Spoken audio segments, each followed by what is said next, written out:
I'm Oz. I'm Custard. Welcome to oztruckintv. Yeah, both of us are pretty excited at the latest interview that we've picked up. Kev? Excited. Excited. I've still got goosebumps, and that was an hour ago. Kev's been in the industry, he's been driving for 48 years. That long? 48 years. He's got another 2 years for retirement, and I don't reckon he's looking forward to that. I thought I was doing pretty good doing 20. Well, the exciting part about this, I think we just did a trip back in time. It's scary. Talking about TS3 commas. Now, I don't mean to be rude. What is it, Mick? I have no idea. No, do I, mate? A TS3 comma, but this is back in the day where 4 gauges was probably a full dash. Yeah.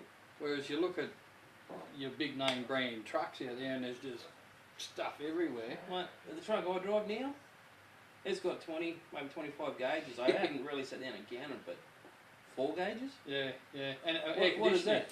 Fuel? Fuel, Speedo? Temperature? and probably the eject button, I don't know. Yeah. It's but yeah, crazy.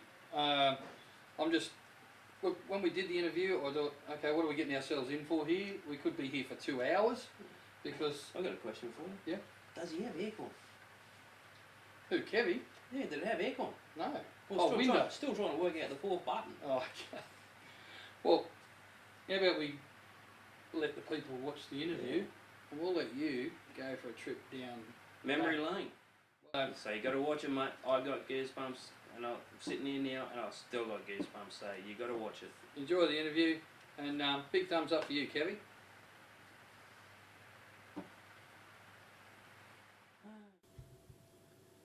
G'day everybody, Mick here from oztruckintv. Welcome for 2012. We're here this evening at the Oz Truckin' Lounge, bit of an upgrade since last time, with Kevy. How are you, Kev? Good, mate. How are you? Good, mate. Alright, we're going to ask Kevy. Mate, do you mind if we ask you a few questions? Go your hardest, Mick. Righto. Alright, Kevy, tell us a bit about yourself, mate. Well, Mick, I started driving in '63, so it's a few years of road work. Yep. Started off with Fords, Traders, TS3 Commas, and So these are names that people out there a bit older than myself would know a lot more about. oh yes, we had the fun. It was fun those days driving little TS3 Commas with blowers on them and 35 horsepower.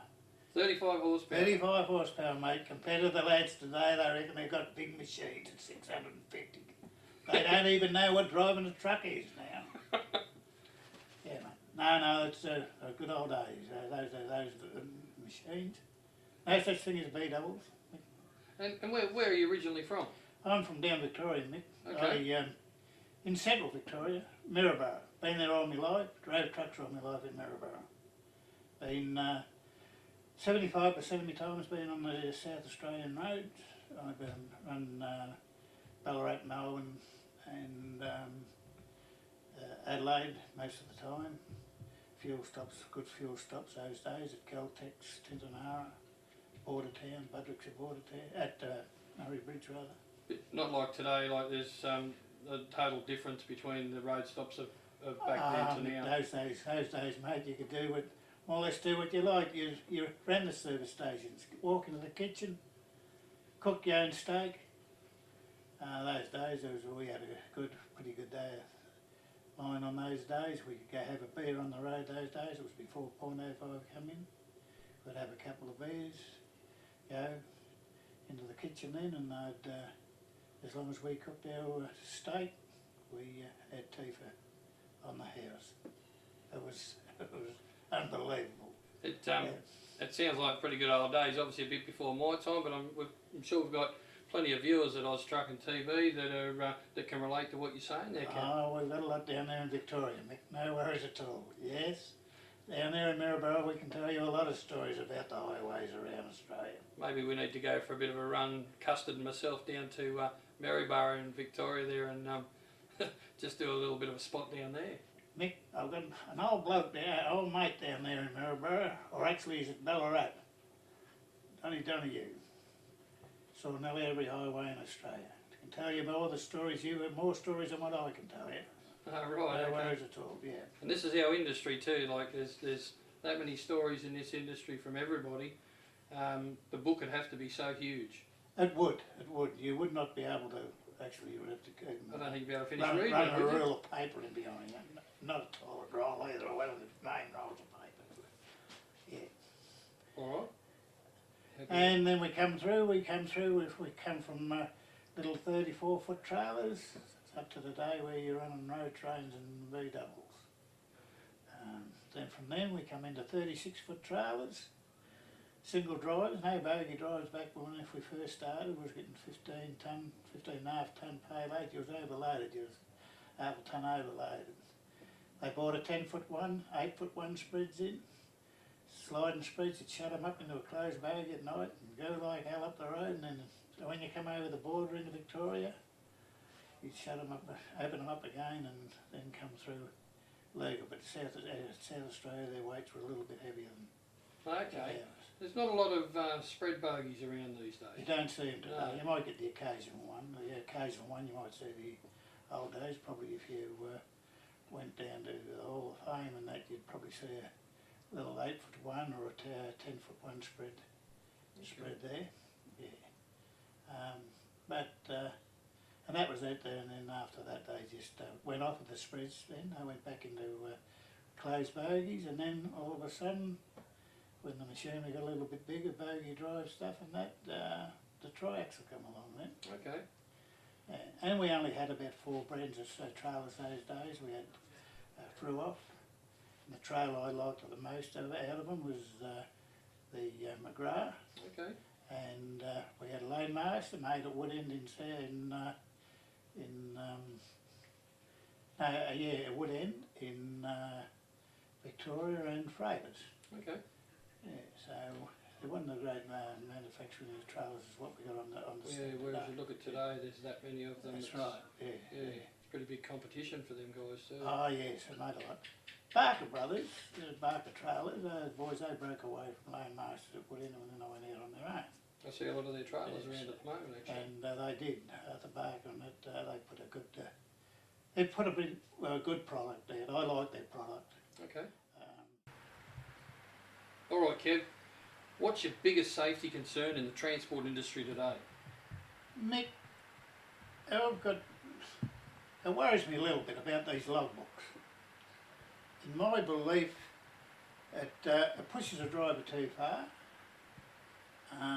Going back in as I said in our days, we used to have a logbook in Victoria, none in South Australia.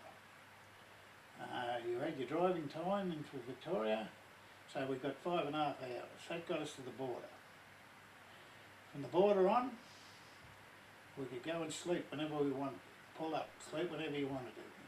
Got in, as long as you got in there and I got your load unloaded and loaded, you come out, you could sleep all day. Your boss was happy, you got plenty of sleep. You come back to the border, sign on at the border, through. Okay. The new logbook, what concerns me today with the new logbook, is it's too much push. Fatigue comes into it. In my belief, fatigue comes into it. I think it should be back where there's no such thing as that, today's logbook. Go back to South Australia. Let your drivers run through the countryside. They're not being pushed. They can pull up, have 2 or 3 hours sleep. Go again. Take your logbook today, what do? If you're coming up to 10 hours, 11 hours, and you're shut, your eyes are getting heavy, you want to shut your eyes, Yep. You can't pull up. You've got to run it out, then pull up, then maybe 10 hours sleep or whatever it is. I wouldn't know what it is today because I don't. So Kev, you do a fair bit of local then nowadays? Local's all my work now, Mick. Right. All my work now. So you really don't have to use the logbook really anyway? If I do, if I come outside of 100 kilometres, 100 kilometres radius Yep. of the city, You've got to have your logbook. So it's just like going back to the good old days. All this here, you've got to fill in how many hours you had in the bunk or everything like that. On just go back to the old normal logbook. Just gives you 10 hours driving and you're 12 hours off. And that does you That- well these that, days. That does me well these days, yes, that's right. So obviously what you're trying to say with the logbook too is that obviously we've got a system there that everything's standardised, but everybody's different. You're right, So, you're right. The biggest problem is, with that thing, is that it's the greatest money revenue maker that all these state governments have got, mate. out of all the interviews that we've done, Kevy's probably the first one that's come up with that, but I can see your point. But there's another point everyone misses out on. The boys don't miss out on, but everyone down the street don't know this. If you're not a very well educated lad like a lot of us are not, you make a spelling error. Try to abbreviate a word. Victoria, VIC, Queensland, QLD, Yep. SA, South Australia. What happens there? There's a $600 fine for you blokes now, Mick. If that's not making revenue, mate, when in my days VIC was Victoria. There's quite a few government agencies that still abbreviate, so... That's right, mate, and so a lot of them can't spell either. So, yes, but that's it. I believe that the logbook can be, they can have give them a little bit more leeway with their hours. It is pushing the driver a bit too far. Okay, Kevy, if you could influence road safety, what would be some of your ideas? Mick, I would like to see them go back to years ago, but wait. Have their marked cars. Forget about the revenue car, the plain car. Have your marked car. And I've said it for years now. One going up and down the road, either side of the highway. If you're on 100 k's, 60, 70. If you come down and you're breaking that speed limit or that, you're going to get with a plain car, you're going to get shot with a behind camera or in front camera. Yep. If you can see the marked car there, there's no one, car or truck's not going to break the speed limit. Yep. So that's their greatest safety, I reckon, and that's the way to bring their speed limit back. Once again, revenue.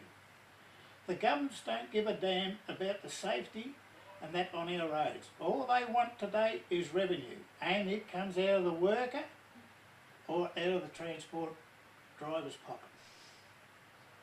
He is the man that keeps these states employed, officers employed. He makes their wages. He don't pay his fines. They don't get no wage rises. Great work, That Kevy. is my belief of how they can put a lot more safety in these roads. They're doing a good job with their infrastructure on highways and that, but they still got to have these marked cars. None of this hiding around behind the bush and saying, "Well, I've got to do something." It's funny. A lot of people have said that too, Kevy.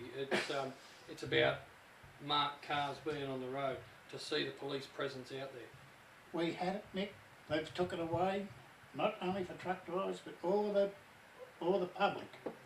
They've took that away. There are plenty of police on the roads in the United States. Ah, that's where I looked at it, and there, and you don't see too many, or hear of too many truck accidents over in America. There probably is probably a lot more than Australia, but you never see of anyone or hear of anyone of our lads go over there driving. I've had blokes, mates of mine over there driving and come back, and you never hear of them talking about a lot of accidents on the highways over there. Alright, Kev, what would you be doing if you weren't driving trucks? Oh, that's a hard one, Mick. That's a hard one, son. Not doing trucks, driving trucks. Well, I would probably be, I shouldn't say this, but I reckon I'd be at Boot Hill. Boot Hill, what was Boot Hill? Oh, Boot Hill, well, that's what they called the old cemetery, mate. I couldn't go without, get along without being in my truck. Okay, yeah. No, but I like I've got a lot of hobbies. Yep. I'd still like to put another couple of years in. Yep.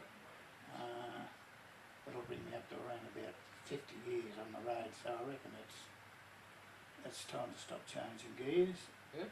And I'd come home, I've got a nice little workshop, I've got my workshop set up to make, I make a bit of bookshelves and bed end and mattress bases, and Okay. I do a bit of wood turning, and So you're a bit handy with the wood. yes, my old grandfather, he was handy with everything, nearly put his hand to everything.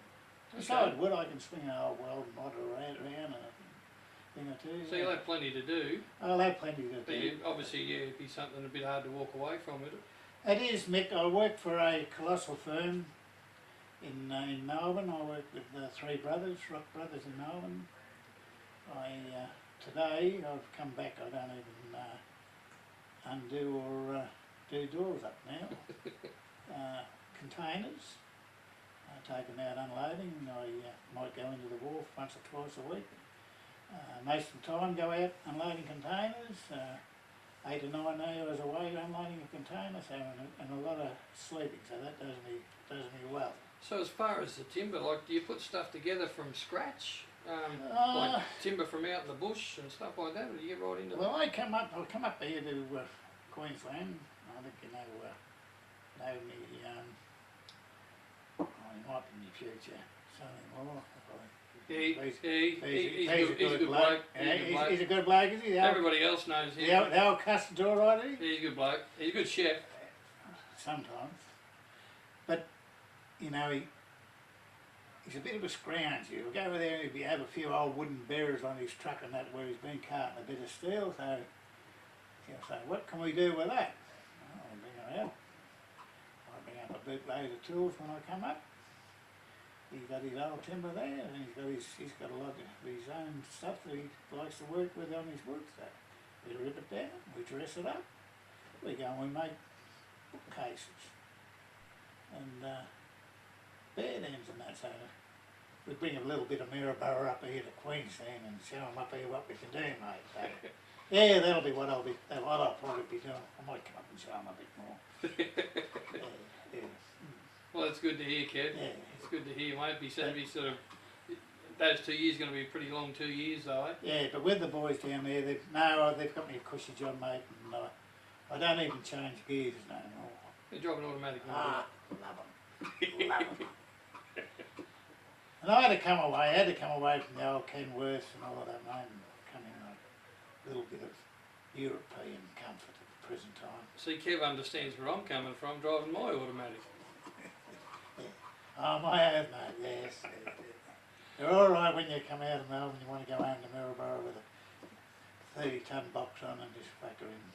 You just Whack her in overdrive and don't worry about it till she gets home. Cruise control. Put the arm on. That's it. Yeah. You got a nickname out in the road? Nick, I've got one out on the road at the present time. I've probably wore it for about nearly 20 years. It's Flash. Okay. I keep saying, how did you get the nickname Flash? I was just about to ask you that. Well, my wife, before my dearly beloved passed on, there one day, I reckon she never saw me move so fast. She nicknamed me Flash, and her and the kids stuck it on me, and I've had it ever since. They still call me Flash, even up here in Queensland. They've got it up here now. Yeah, and the other one is they call me Dizzy. Okay. Peyton, Alan Peyton, call me Dizzy. Come over from Adelaide. These kids today, now this is something I'll tell you, these kids today wouldn't even know what's going on. You went to Ballarat, Monday morning, load of going load, cartons of biscuits, 1,400 cartons of biscuits, eggs, Villiers Motors, God knows other stuff. There's Deutz lawnmowers, John's valves, Eureka valves. Ballarat was a big place for export, for getting that stuff into the interstate. You go to Adelaide, get rid of that one. Come home. Get out of there. Go up to Angaston before you come home. You've done loading in Adelaide, go to Angaston. 15 tonne of cement. Oh, not 20 kilo bags like the day today. They reckon they're going well. We had 45 kilo bags of cement. every one of them on the truck by hand. Red hot cement. You carried them up the front for 5.5 tonne over the single drive. 5.5 tonne you had to carry them. After that, it was on a conveyor belt and you just dropped them at your feet. And the operator would work it back till you had the 10 tonne of cement. Then, you'd come home, they'd unload the cement in the depot, come out. We're going out the bush. Post cutters up there, cutting posts. Went down the Western District. Post, probably out of a 12-inch diameter log, cut it in 3. Anything up to about 200 weight. In the strainers, about 100 weight in the post. You pick them up, upend them, pick them up, put one hand out on one end, full reach, flip it over your knee, catch it, carry it, throw it up on the trailer. 375 post on the trailer. So anyhow, this day we're coming down through the bush, been picking up, go stump to stump, where the post cutters cut the tree down, he might get 13 posts, 10 posts next one. So we had to go to a different spot in the bush. So down we come, we had about half a load on. I come around this corner, and I looked and there's a lot of dust. And a lot of posts on the ground. They're coming down behind me in the ute. What's going on? Of course he started calling me a few names, you know, and some of them names wasn't very nice. You couldn't say them on the yard like this. Because if the ladies heard it, they'd say, geez, he's not a very nice man. And I just looked at him and I said, oh, well, boss, I said, I felt dizzy. And that stuck to me for 15 years too. 20 years we'll take. Yeah, So there's the two names. Dizzy and Flash, that's my 2 nicknames, yeah. Well, that's good. Yeah. There's not too many know about the old Dizzy, but they know about the Flash. They know about the Flash. Have you heard any good jokes lately? Well, Mick, you got me there, son. I not into the jokes because you hear that many and that, and I just didn't take to them. So if anyone tells me a joke now, I have a bit of a laugh while it's said, but once it comes to repeat it, no, I don't go. I'm a bit the same, Kev. I don't go along with too many after I hear them. That's a better response than we normally get, because normally people have got jokes that are not being able to be repeated on here anyway. Okay. Alright, what music do you listen to out on the road and get you a bit motivated? Well, Mick, I'm not a goer for all the modern stuff. I have me 60s, 70s. I listen to them. There's a hell of a lot of good records. They're still coming out on the stations. Yep. But what I like, I've got to stick with the old boys. Stick with old Slim and Johnny Cash and all that. Like my old country music stuff. Yep. Probably a bit of our stuff. Still an old outback lad. It's all about getting in the mood when you're driving and having something that's It does. really get you going. Sit there for hours. So Kev, what do you enjoy about working in the transport industry? Nick, what do I enjoy working in the transport industry? Friends, mates you'll never come across a heap of better blokes than mates. Today they're a little bit different. Go back down the old days, mates were mates, mate. You wasn't left to change your tyre on your own. You wasn't left to even put water in a windscreen bottle while she was in fuel and trucks up. They all stuck around and hung together. They stuck together, worked together, and there. The drivers, and I've got to say, even like you, Mick, took me 2 or 3 years, but I tell you what, I've got to like your face. You're not a bad bloke. You're not a bad bloke, Mick. There you go.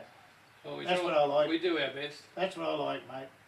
Just to have good friends and around the country. So even old Custer, he's not a bad bloke there for a mate. No, that's it, mate. You got a good crew of blokes in there, and 98% of them they'll help you out. They'll very rarely see you. You don't see them very often, but you might see them once or twice a year sometimes. That's right. And they'll still know your face. Yep. they'll know your face. And if your old mates leave the state and come up, I've had a few come up here, and I've had a couple of blokes had heart attacks, and the poor boys have passed on and that from me, but as soon as they come back down there, the moment they come in, they're all looking for you. Yep. No, you'll never, even if I come away. So pretty much the mateship in the industry. That's what it's mateship. all about. Mateship, that's what it is. You look after one another, don't be a clown and that, and try to knock one another down, you know. Yep. What I mean by Always that. be there for each other, because They always be there for each other. we're all in the same We're boat. all in the same boat, that's right. Okay, Kev, is there anybody out there that you want to give a shout out to? Yeah, Mick, I'd like to tell my old mate down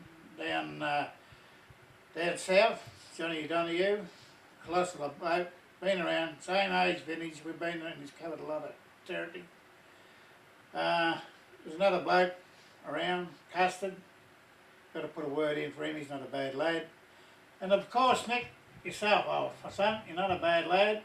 It's been a pleasure meeting you and nice to know you, and I'll keep friendships with you for a long time. That's a little bit about the early days of the trucking game, Mick. All right, Kev, it's been a pleasure to catch up with a gentleman of your vintage and your experience in the transport industry, and I'm honoured to do the interview with you. Thank you, Mick. You've been watching Oz Trucking TV. We're here with Kevy, and mate, thanks very, very much, and just get involved and have your say, just like Kevy did. Well, Custard, that was awesome catching up with Kev. Oh mate, it was unbelievable. Like, I was the cameraman, but hell, I was getting goosebumps behind the camera, the way Kev was talking about the old days and the way the trucks he used to drive. These are trucks that I've never heard of. Myself neither. You know, I've only seen pictures. You know, you can just imagine it, a couple of gauges on the dash. These trucks, you know, you want aircon, you want the window down. Yeah, I mean we're pretty spoiled these days, aren't we? Yeah. So yeah, big thumbs up to Kevy, and anybody out there that wants to get involved and tell us about the old days, I would send us love an email. I'd look to let them people tell us about their time in the industry, and like Kev said, he's got 2 years before he retires. He's already got a plan, but 50 years driving trucks. 2 years to retirement, mate. Jeez, we've got a long way to go. We got a long way to go. Long way to go. Long way to go. So, hey, look, if you're out there and you've got stories like Kev's got, send us an email, give us a call. We'd gladly come and do an interview with you. Or even just a picture, you know, and put a story to it. Yep. We'll put it up. Alright, you've been watching Oz Trucking TV with Oz and Custard, and looking forward to seeing you next time. See you later. Bye bye. I'm Kev, and you have been watching Oz Trucking TV.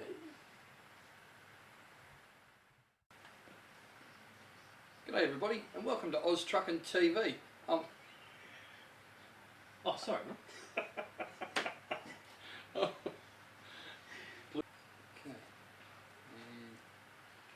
G'day everybody. You know, I was only picking all the shit off the couch, you know. Oh, yeah, appreciate that. The new Oz Trucking couch.